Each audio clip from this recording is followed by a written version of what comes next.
the US Congress and presidential elections.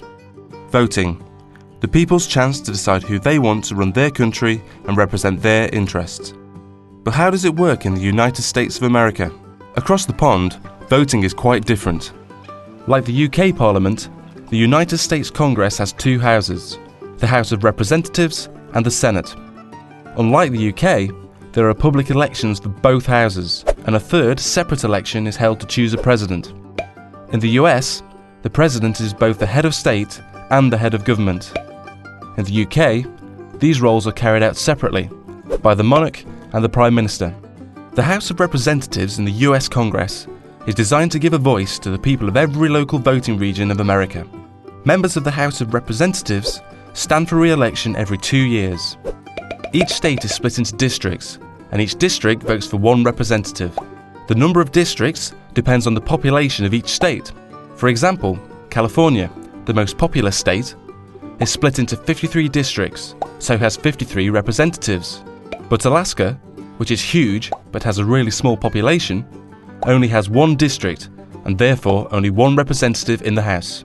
Like the UK House of Commons, the election system is first past the post, so the candidate with the most votes in each district wins a seat in the House of Representatives.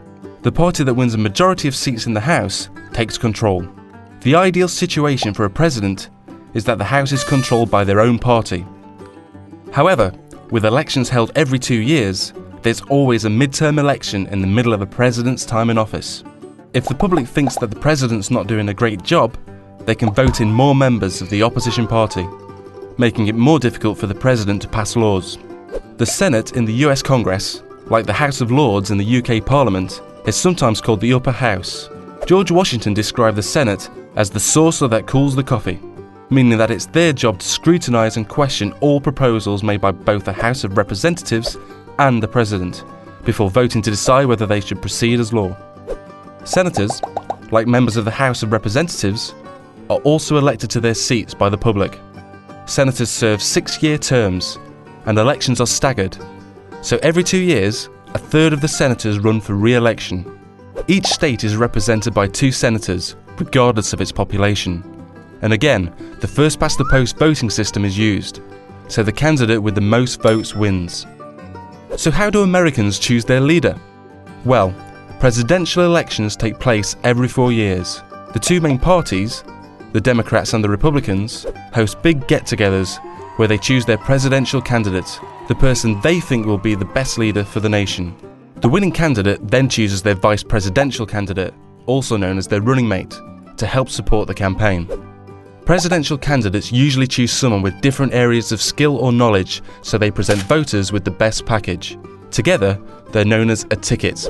Presidential candidates from both parties then start out on massive election campaigns to gain as much voter support as possible. They travel across the country and hold great big campaign rallies where they set out their policies and their ideas for the whole country. These campaigns cost money, lots of it, so both candidates have large campaign teams who help raise the tens of millions of dollars needed to keep them afloat.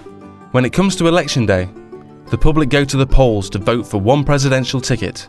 So far, so easy. However, the public don't vote directly for their choice of president. Instead, a system called the Electoral College is used. Each state is allocated a number of electors that will make the final choice. A state has the same number of electors as it does senators and representatives. In most states, all the electors will vote for the presidential ticket which received the most support in the public vote.